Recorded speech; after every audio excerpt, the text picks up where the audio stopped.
with a suitcase and a birdcage.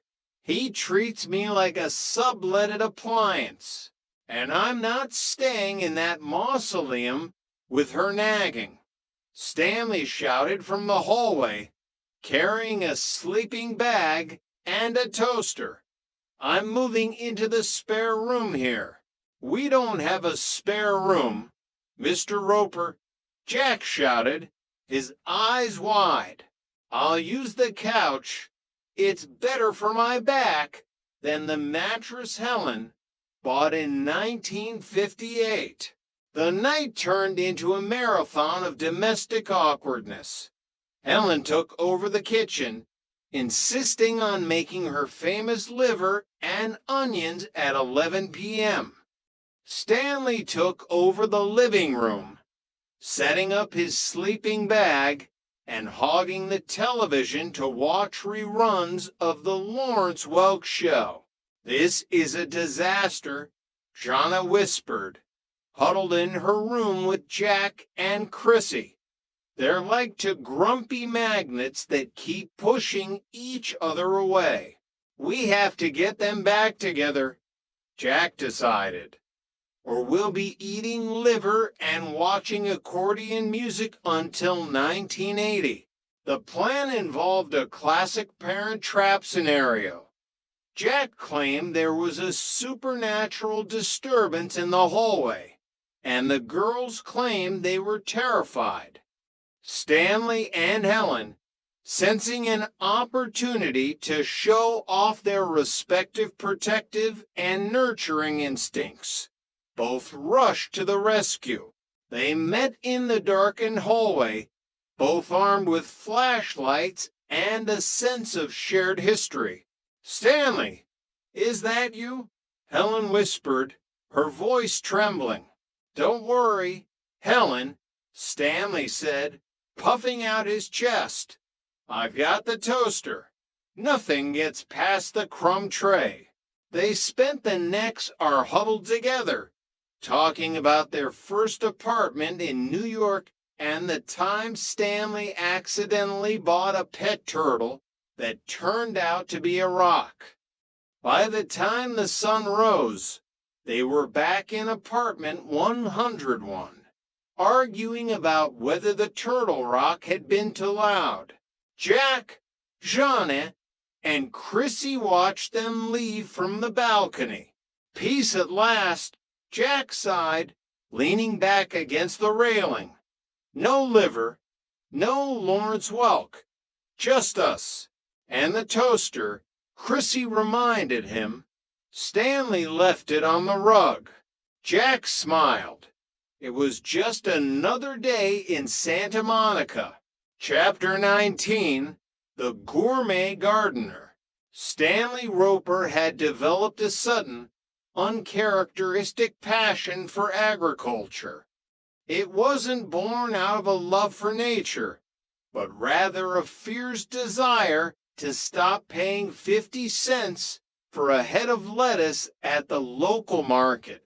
"I'm turning the backyard into a literal salad bowl, Helen," Stanley declared, leaning on a rusted shovel. "Organic, sustainable, and most importantly, free. The only thing you're going to grow, Stanley, is a backache," Helen countered, watching him from the patio, "and probably some very disappointed insects." Stanley, however, was undeterred. He'd ordered a 5-gallon bucket of high-potency bioactive growth enhancer, which, judging by the smell, was mostly concentrated skunk essence. Within hours, the entire apartment building smelled like the back of a rendering plant. Upstairs in 201, Jack was trying to perfect a delicate lemon tart. It's the atmosphere. "Jonna, the tart tastes like a swamp." "It's Roper's enhancer," Jonna sighed, sealing the windows with duct tape. "He thinks he's the farmer of the year." Determined to stop the olfactory assault, Jack went downstairs to offer professional advice. He found Stanley wearing a gas mask and whispering to a row of wilted radishes. "Mr. Roper, I think you might be over-fertilizing," Jack said, squinting through the fumes. "Plants need love, yes, but they also need to be able to breathe without a respirator. It's science, Tripper," Stanley shouted through the mask. "The smell is the vitamins leading the bucket. It's concentrated health." The situation reached a boiling point when the enhancer began to attract every stray cat in Santa Monica.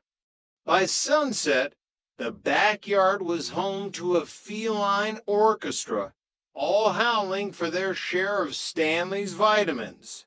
"Stanley, if you don't get rid of that bucket," Helen warned, "I'm going to start charging them rent. And they're much better conversationalists than you are." Jack finally intervened with a chef's secret. He mixed the fertilizer with a gallon of peppermint oil and buried the bucket 3 feet underground. The smell changed from swamp to minty swamp, which was, as Roper admitted, a vast improvement. "I'm still a gardener, though," Stanley insisted, picking a single, thumb-sized carrot. "Look at this beauty. That's 20 cents right there." "It's beautiful, Stanley," Helen sighed. "Now let's go buy a real carrot before we starve." Chapter 20, The Master Key Mishap. The Master Key was the scepter of Stanley Roper's kingdom. He carried it with a reverence usually reserved for religious relics, hanging it from a heavy brass chain that clinked with every step. "It's more than a key, Tripper," Stanley said, tapping the brass. "It's power. I can go anywhere. I can see anything. I am the all-seeing eye of Rossmore Avenue, and the all-hearing ear, I'm sure," Jack muttered. Disaster struck during the Great Santa Monica heat wave.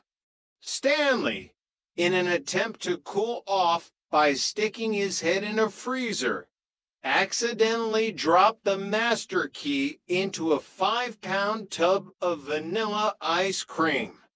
He didn't notice until 3 hours later, when he went to lock the laundry room and found his belt loop empty.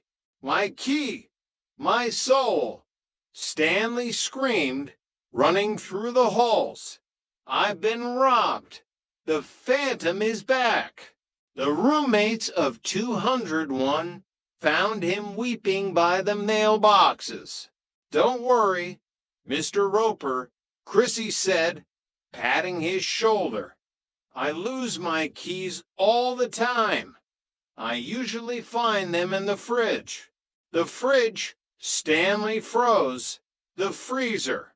He ran to apartment 101 and pulled out the ice cream. But in his panic, he had forgotten which tub he'd been using. He ended up melting 3 gallons of Neapolitan to quarts of Rocky Road and a pint of frozen yogurt. "Nothing, just calories," Stanley shouted, his kitchen floor now a river of melted sugar. The key, meanwhile, had been found by Larry Dallas, who had spotted it on the patio after Stanley had shaken his rugs. Larry, sensing a business opportunity, had borrowed it to give a VIP tour of the building to some potential investors. "And here we have the penthouse balcony," Larry boasted, leading 3 men in polyester suits into apartment 201 while the roommates were at the movies. exclusive access, panoramic views of the neighbor's laundry. When the roommates returned, they found Larry serving their cold beer to his investors. "Larry, what are you doing?" Jack whispered, pulling him into the kitchen.